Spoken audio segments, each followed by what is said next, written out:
Thank you, Miss Pam. Good afternoon to everyone. So, this time, i-discuss ko or i-guide naman po natin yung ating mga taxpayers on the manner and channels of filing of tax returns and payment of internal revenue taxes. So, kanina po, na-discuss na po ni Sir Prime at saka ni Miss Amy kung paano mag-accomplish ng return.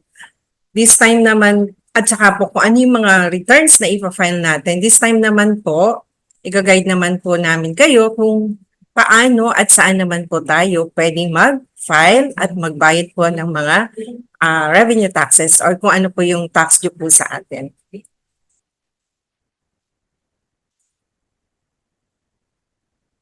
Sandali lang po. Okay. So, saan po ba tayo pwedeng magbayad o mag-file?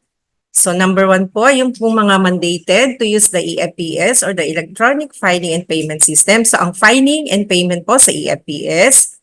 And then kanina po na-discuss po ni Miss Amy. So pwede po tayong mag-file through EBIR form system. And then ang payment po sa authorized agent banks or sa ating mga revenue collection officers or RCOs or yung pong available po natin na electronic payment gateways.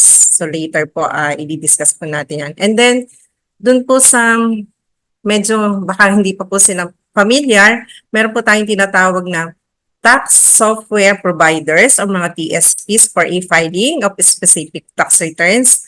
Meron din po tayong available na tumatanggap na rin po o nagpa-process na rin po ng mga payments. So, note lang po kung gusto niyo pong i-avail tong ating mga TSPs, meron lang po silang sinisingil na counting convenience fee. So, option po ito ni taxpayer kung gusto niyo pong i-avail na mas convenient po sa inyo yung pagbabayad o pagpa-file using the TSPs, pwede naman po itong gamitin.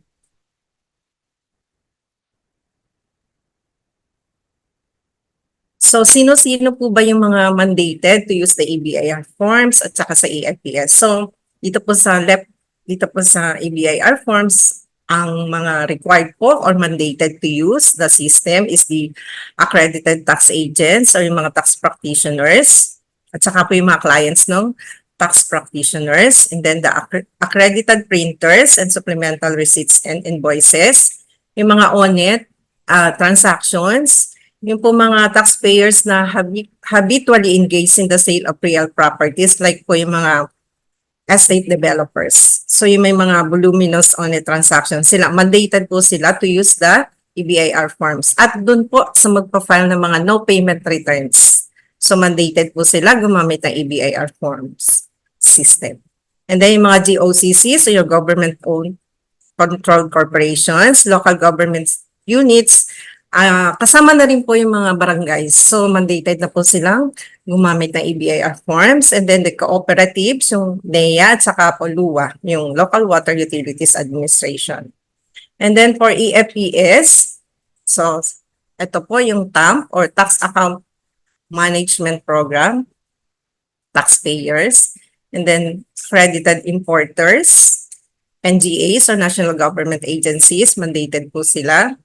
O licensed local contractors or government bidders, enterprises enjoying fiscal incentives, corporations with paid-up capital stock of 10 million and above, corporations with complete computerized system, and then yung procuring government agencies with respect to withholding of VAT and percentage tax, and then large taxpayers, those who are mandated to use the web-based EDSC system, and then yung pong mga top withholding agents natin. So ngayon po, so kanina nga po sinasabi ko, may option po si taxpayer na mag-avail po yung services na ating mga software providers. So sa ngayon po, kung makikita niyo sa screen, meron po tayong mga TSPs na nag-o-offer na po ng kanilang mga services. Nandiyan po si etax.ph. So meron lang po silang mga specific returns na ipaprocess. And then, Anantax. So, meron po silang 1701A. So, kung gusto niyo pong i-avail yung mga services nila, pwede po ninyo i-visit yung kanila pong mga portal. Si TaxWiz, meron po siyang 1701A. So, pwede pong yung gamitin yung services nila, si Taxista, e-Tax Bookkeeping Edition, MPM Accounting Software, si PMTI Paytax, si Taxumo. So, meron din po silang mga income tax returns na available. Si OneTax, ganun din po. Medyo marami po sa kanila. Si Wyvern, Onet. So, sa ngayon po, ang ino-offer nila yung sa 1606, 1706, at saka Form 2000 OT. And then, Yashua Tax Online, 06198. So, sa ngayon po, kung meron po kayong mga nakuha or nahingi sa ating mga district offices, nakalist po sila doon sa ating BIR calendar. So, hopefully makita nyo rin po sila kung ma-post po sila sa website. Hopefully ma-post po sila. And then, doon naman po sa mga mandated or yung gusto nilang mag-avail ng EFPS, ito naman po yung mga listahan ng ating mga authorized agent box kung saan pwede kayo mag-enroll or kung may account na po kayo dito sa mga EFPS AABs, i-enroll nyo lang po yung account ninyo. Sabihin nyo lang po na gagamitin nyo po sa EFPS. So, hindi na po siya yung kailangan mag-open pa po kayo ng another account for EFPS. I-request nyo lang po na i-enroll nyo yung inyong account for EFPS. Doon po sa mga mandated na gumamit ng EFPS. So para hindi na po tayo magka-problema to open an account just to use or just to pay lang po using EFPS. So meron pa rin po tayong another option kung sakali po na mag-down yung EFPS or yung nakaipal kayo sa EBIR forms, tapos ang option nyo po talaga is mag-manual. So ito po, pwede naman po yung manual or over-the-counter.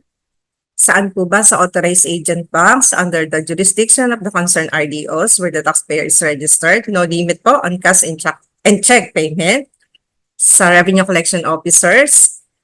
Yung po sa ngayon po yung existing po natin na policy, up to 20,000 lang po yung pwede nilang i-accept na cash payment for security reason po. Kung merong malapit po kasi na authorized agent ba, mas prefer po na doon po kayo magbabayad para po wala pong hawak na malaking pera yung ating mga RCOs. So pwede naman po kung may check payment din po, pwede naman po wala pong limit as to check payment.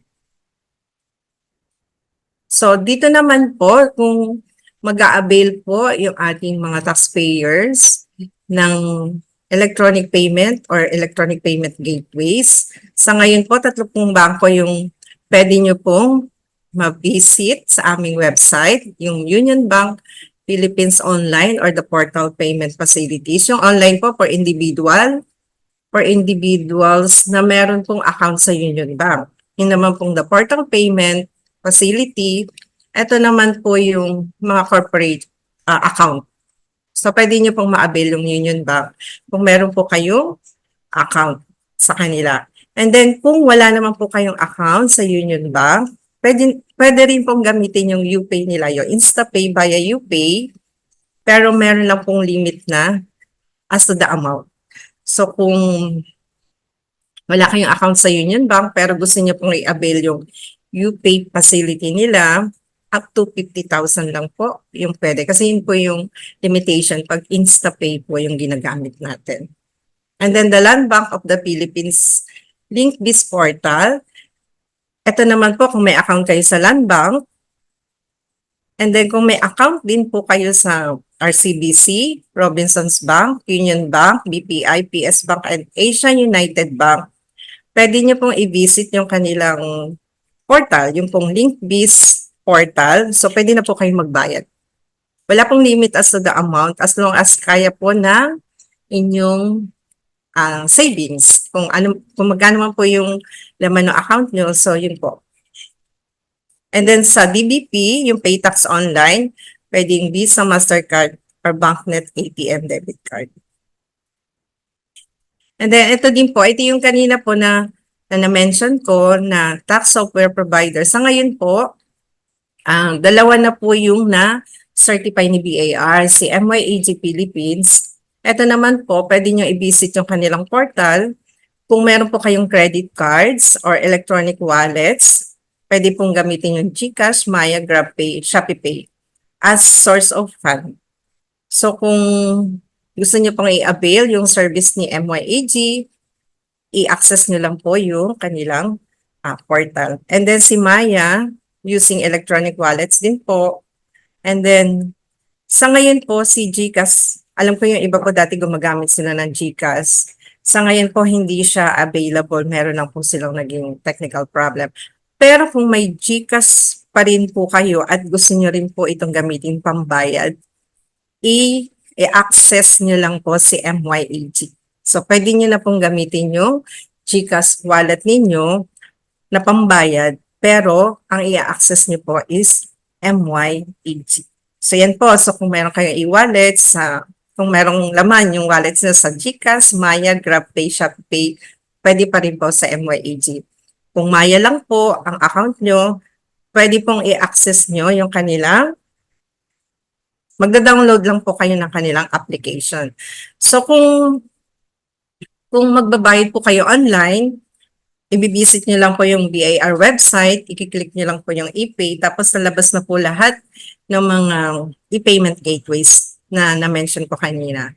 So sa Land Bank, DBP Union Bank, MYAG, sa screen po, makikita nyo, yan po yung link na pwede niyong pasukan para po makadiretso na kayo sa pagbabayad. And then for Maya, ito-download nyo lang po, install yung Maya mobile application from the Google Play Store, Apple App Store, or Huawei App Gallery. So ito po, reminder lang po, taxpayers mandated to use EFPS but not yet enrolled in EFPS and have not yet enrolled in any EFPS CAB kanina yung sa listahan po. Yan po yung as mentioned din po kanina ni Ms. Amy, gagamit po tayo ng EBIR forms pag-file natin ng returns, and then yung po na-mention kanina na pwede naman po tayong mag-manual sa ating authorized agent bank or sa ating mga revenue collection officers. So, kung magbabayad naman po tayo, ano-ano yung pwede po natin gamitin pambayad? Siyempre po, cash, check, pwedeng combination of check and cash. Ito po yung, kunyari nakapag-issue na po tayo ng cheque, tapos nung kinumpit po ulit natin yung tax due natin, kulang. So, pwede po tayong magdagdag ng cash. Doon po sa return, i-indicate lang po natin. And then, meron din po tayong tinatawag na bank debit system. Ito po yung, kunyari, doon po sa bangko na pagbabayaran nyo, nagkataon na meron po kayong account. So, pwede nyo pong ipa-debit na lang yung amount na babayaran ninyo. So, ito po yung tinatawag natin na bank debit system. And then, ito marami pong nagtatanong. So, i-share ko lang po sa inyo, paano po ba tayo mag-accomplish o yung pag ang gagamitin po natin is check sa pagbabayad natin, paano po ba natin to i-accomplish? So, sa inyo, sa screen po, kung magbabayad po kayo sa authorized agent bank, so, yung check po, kailangan ipipill out natin, ilalagay po natin yung pangalan po ng branch kung saan po kayo magbabayad. And then FAO or for the account of Bureau of Internal Revenue. So yan po yung isusulat natin do sa pay to the order of space. So yan po yung kung sa bangko po tayo magbabayad. Tapos yung amount and then yung signature. Kailangan po clear or legibly accomplish po natin yung check. Ito po yung pag magbabayad po kayo sa authorized agent po. Ngayon kung sa Revenue Collection Officer po o sa ating RCOs, ilalagay lang po FAO Bureau of Internal Revenue and then the amount, same din po. Ngayon po, kung halimbawa po magpapagawa naman po tayo ng managers or cashier's check, ito din po, same din po, ilalagay din po natin yung pangalan ng ating bangko kung saan po tayo magbabayad, and then yung branch name, and then FAO, Bureau of Internal Revenue. And then, kahit naman po saang page o saang i-place yung, kailangan po naka-indicate yung ating pangalan, kung sino man po yung magbabayad, at saka po yung kanyang tax identification number or TIN. So, yan po. Pag magpapagawa po tayo ng managers or cashier's check para pambayad po na ating tax liabilities.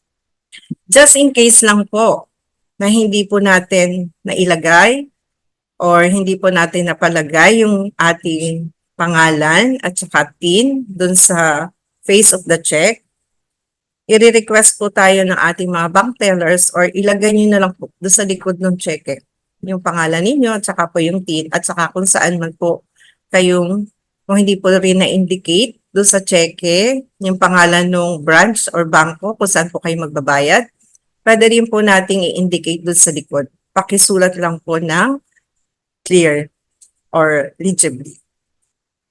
So yan po, so hopefully na clear po or yung marunong na po tayo mag-accomplish.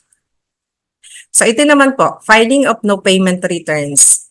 So yung sa filing of no payment returns by non-EFPS user shall be made electronically through ABIR forms facility. Kasi kanina po yung mga mandated, di po ba doon sa listahan, so sila po sa ABIR forms facility magpa-file. And then yung pong mga, let's say this year po, no payment po yung i-file natin. So yung mga succeeding filing natin, whether no payment or may payment, magiging ABIR forms user na po tayo. So yan po yan. So kailangan po sa ABIR forms na po tayo mag-file ng ating returns.